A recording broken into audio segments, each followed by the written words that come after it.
This episode of Silicon Harbor Radio is brought to you by SendPro from Pitney Bowes. SendPro has 3 times the features of Stamps.com at 1/3 the price. Visit pb.com/techlife to learn more and try it free for 90 days. After that, you'll get SendPro for only $5 per month. That's pb.com/techlife.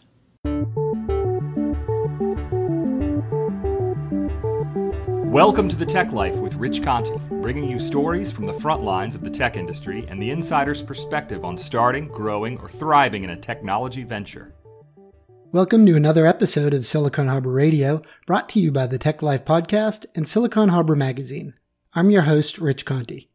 Each episode, we take you inside Charleston's rapidly growing tech and startup community and give a voice to the local entrepreneurs and other contributors driving that growth. One of the most impactful trends in the technology industry over the past decade has been the shift towards cloud-based software as a solution, or SaaS, as the predominant method of delivering value to customers and users. Another trend that's paralleled that shift has been a movement to transform the legacy models and practices of sales, professional services, and customer support to an end-to-end model focused more holistically on customer success. Today, we're fortunate to talk with a friend and former colleague of mine whose career has spanned the disciplines of professional services, product development, and customer success, and who has now launched a venture helping businesses implement effective customer success strategies. We'll get to our guest in a bit, but I'd like to take a moment to thank SendPro from Pitney Bowes for sponsoring this interview. Pitney Bowes should be a household name in the postage industry for most listeners. And given the focus of our show and audience, most are probably also aware of the threat of disruption Pitney Bowes faced with the emergence of cloud-based solutions like Stamps.com. I want to talk for a minute about how Pitney Bowes is meeting that threat and taking on Stamps.com head-on with SendPro. With SendPro, you can print stamps right from your computer, saving time and money with no special equipment, just like Stamps.com. But Pitney Bowes is taking the self-service postage model a step further. SendPro helps you compare major shipping rates and delivery schedules between the USPS and other major carriers, so you always get the best deal when you ship packages. Pick the shipping option that's right for you, print your paid shipping labels for USPS, UPS, and more, and then track your shipment, all from the same intuitive, user-friendly interface. In addition to avoiding the lines at the post office, you also save money with the special rates that Pitney Bowes has negotiated just for SendPro users. Rates that can help you save 3 cents per stamp or more. SendPro is perfect for e-commerce and internet retailers, especially startup ventures just getting off the ground, because Pitney Bowes offers flexible payment options that allow you to mail now and pay later. Learn more at pb.com/techlife. Sign up and you'll get SendPro free for 90 days, along with a free 10-pound scale. When your free trial is over, you'll get SendPro for only $5 a month, and that rate is good for the lifetime of your subscription. That's $5 a month for SendPro versus $15.99 a month for Stamps.com. That's 3 times the features, 1/3 the price. But you can only get this deal for a limited time by going to pb.com/techlife. That's pb.com/techlife to take advantage of this incredible offer. Pitney Bowes are masters in the craft of making your business succeed, and I want to thank SendPro for sponsoring us here at Silicon Harbor Radio.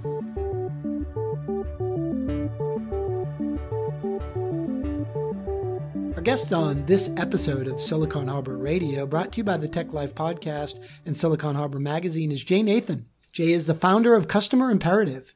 Welcome to the show, Jay. Hey, Rich. Thanks for having me. Jay, can you start by telling listeners about Customer Imperative and the services you're providing? Yeah, so I started Customer Imperative earlier this year, back at the end of Q1.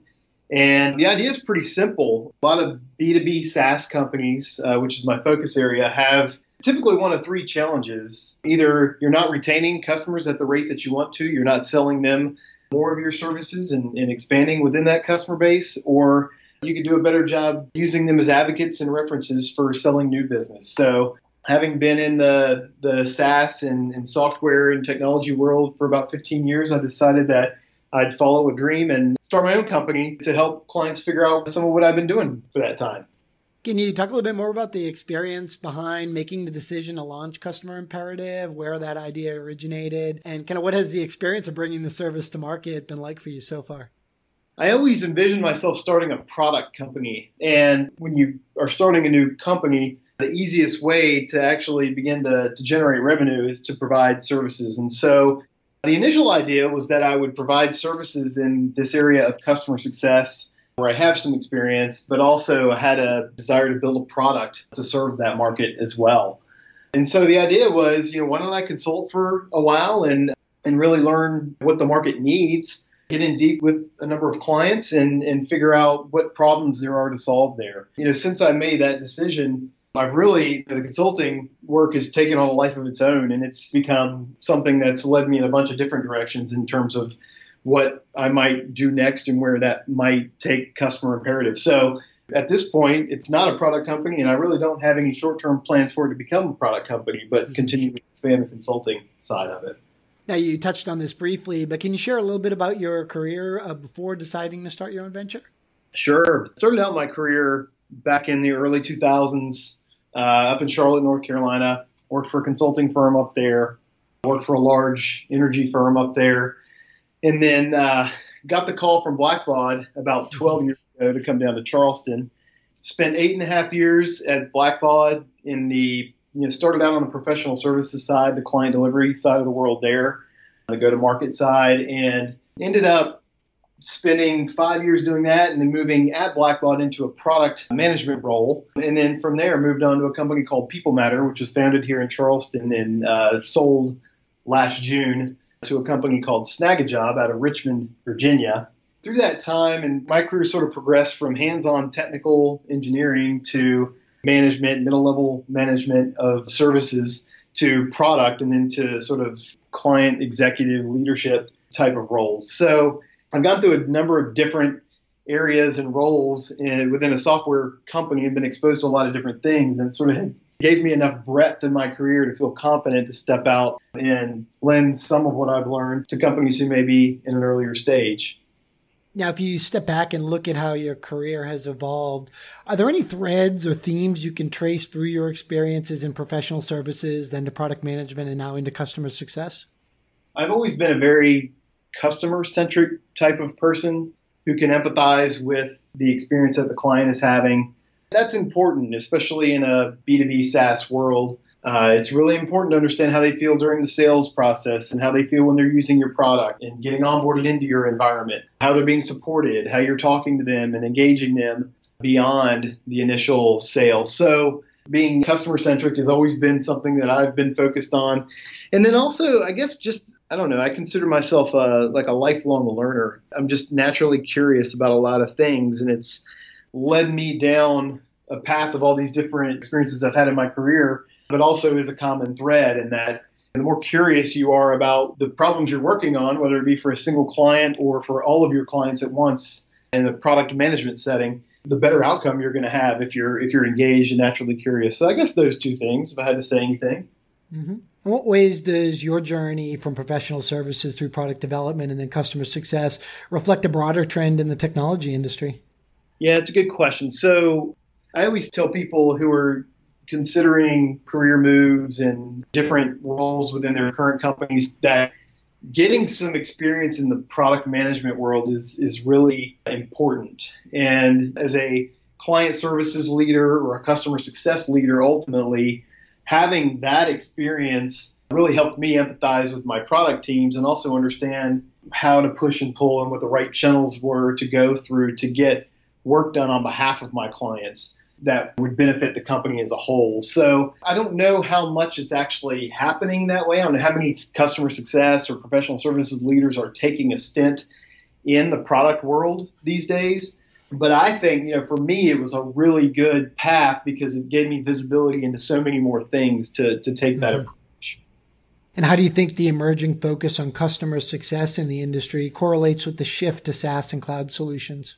I mean, the customer success movement was sort of born out of that shift, right? So the days of being able to sell a product, collect a big upfront payment, capture and recognize all of your revenue, and then walk away and go on to the next deal, those days are pretty much gone. Mm-hmm. We have to earn every renewal that we get from our clients these days, and we make our money over time. And so unless you're selling a very, big ticket, SaaS solution where you have a 3-year upfront contract, most SaaS businesses are not breaking even in the first year of having a new customer. So the cost of sale is extremely high. And because of that, you have to treat the post-sale experience a lot like we have traditionally treated the sales experience. So our sales teams, we've always armed them with tons of information. We've scripted their demos. We've taught them how to handle objections and really scripted and orchestrated the entire sales process. But that funnel doesn't stop when we close a deal in the SaaS world. That funnel has to keep going. The level of rigor has to continue to be there. The way we onboard our clients, the way we engage with them beyond onboarding, and the way we handle their issues and requests and needs, and the way we track all that data. It's just a completely different world. And I think the concepts go well beyond SaaS as well, right? I mean, This is customer retention in general. And I think the more you can manage the journey that the customer is on as they're interacting with your brand, the better the outcome you're going to have in terms of the 3 things that I talked about earlier: your client retention, your ability to sell them more product eventually, and your ability to use them as your bullhorn when you're trying to win new business. What are some early milestones or metrics you're looking at to measure the success of Customer Imperative? So I'm a sole proprietor, one-man consulting show right now. So I guess one of the real simple metrics is, are my kids and my wife able to eat dinner tonight, which so far has been, we've hit that metric, that milestone. But no, I mean, honestly, being able to prove, I guess, to myself and to my family that this is a way to earn a living as opposed to, having a full-time job with one company. It's looking like we've achieved that milestone, which is really exciting. The question is, where do we go from here? How do we grow it? What additional services am I going to provide? And, those are all things that I'm actively working on and thinking about. What is your long-term vision for the venture, and what does success look like for Customer Imperative 3 to 5 years down the road? I guess the next milestone is, in addition to strategy consulting, which is where I spend all my time today, there are opportunities to help B2B SaaS companies implement CRM platforms, case management platforms, product management, client feedback platforms, and have all these systems talk in a way that gives you a real true picture of what your client experience is from a systematic perspective. And so in almost all the work and all the clients that I'm working with today, not only are we defining how the client engagement processes work, we're also setting up systems and doing lightweight implementations of different products. So I see implementation as sort of part and parcel of what I do in system implementation, but also potentially managed services. So with all those systems, and there's constantly new SaaS products being developed that help us better communicate with our clients and engage them and drive the automation and engagement that we need to retain and interact with them long term. My company is going to be an expert in those things and help clients get up to speed not only on how they work, but the best practices to use in deploying those for maximum benefit. So there's definitely a managed services piece of this. I haven't given up the product dream yet either. So someday I may actually build product that sort of dovetails with all that, integrates those things together. That's yet to be seen. Now, you've worked with a couple of the bigger names in the Charleston technology community and Blackbaud and People Matter. What's your perspective on the growth and evolution of tech here in Charleston over the past decade? It's been amazing to watch. We moved down here 12 years ago from North Carolina. And at the time, Blackbaud, Benefit Focus, there were just a couple of games in town. And if it didn't work out at Blackbaud, we weren't sure that we weren't just going to have to pick up and move again. Now, I think there is a ton of movement amongst the tech community down here in terms of people moving from one of these companies to another. Today, actually, I'm working out of my space at the InnoLabs co-working space here in Mount Pleasant. And just the number of small businesses here, they're not all tech, but a lot of them are. And the Harbor Entrepreneur Center downtown, you just look at the number of companies that are beginning to spring up. There's just some really interesting things happening. We have new venture capital coming. We have lots of people who have either exited from very successful companies down here or come down here to retire. To me, there's a lot converging down here. Not only the tech talent, but also the dollars to fund it and the expertise. People want to be in Charleston, right? And if I can build a great tech career in Charleston, why wouldn't I do that? So I see a lot of very promising threads coming together to form sort of the community that we have now, and have no doubt that the next decade is going to be even more incredible for the Charleston area. What role do you hope or foresee for customer imperative in the Charleston tech community? My market is really global. So, I would love for there to be enough tech companies here to support me in not having to travel so much, which would be awesome. But I think for customer imperative, just having been around here a long time, I feel like I have a pretty deep network, and I think there'll always be interesting things to get into down here and people to work with. So, just really hope to continue building relationships and helping out new teams where I can. And, if that grows and blossoms into business for customer imperative, then even better. Well, where can listeners go to learn more about customer imperative? You can go to customerimperative.com, and my blog is linked on there. You can also go to my LinkedIn page, Jay Nathan on LinkedIn, and you'll find me pretty easily. I post there pretty frequently, as well as Twitter, so they can go to all those places to find me. Jay Nathan, founder of Customer Imperative. Well, thank you for joining us on the show today, Jay. Thank you, Rich. Appreciate the time. I'm excited to follow Jay's progress with Customer Imperative, and it's rewarding to see a former corporate colleague establishing their own venture and finding success. Head over to customerimperative.com to learn more about the venture and check out Jay's blog.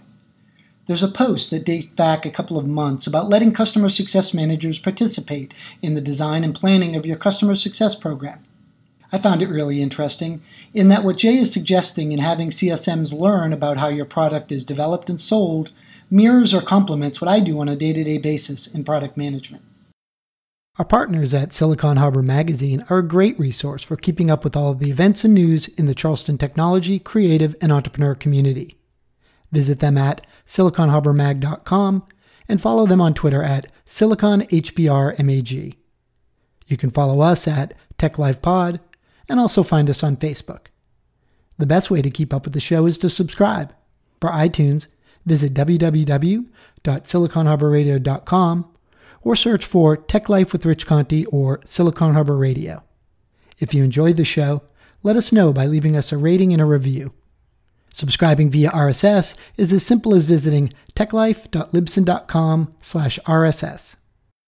Before we go, I want to let listeners know about another tech-related podcast that I've recently come across. A while back, we featured local cybersecurity technology company Fish Labs. Listeners that enjoyed that episode may want to check out Malicious Life. Malicious Life tells the unknown and forgotten tales of the pioneers of the cybersecurity industry and the criminals that shaped it in its earliest days, from the very first virus to the major ransomware attacks of 2017. The show is incredibly topical, as massive ransomware attacks paralyze public services, corporations, and governments. It's important and thrilling to discover the history of malicious attacks, how they first appeared in the 1970s and 80s, and have increased exponentially ever since. Host Ran Levy talks with both former hackers and security experts, investigating and telling their story over the course of the first season's 6 episodes. The episodes featured guests such as Graham Cluley, an award-winning security blogger, researcher, and public speaker; Stephen Cobb, who's been researching computer security and data privacy for 25 years; and Yuri Stenfeld, a lead researcher at CyberReason and the developer of RansomFree, advanced software that defends PCs from ransomware. Check it out. It's like Tech Life meets Serial. That's all the time we have on this episode of Silicon Harbor Radio, brought to you by the Tech Life Podcast and Silicon Harbor Magazine. I'm your host, Rich Conte, and thanks for listening.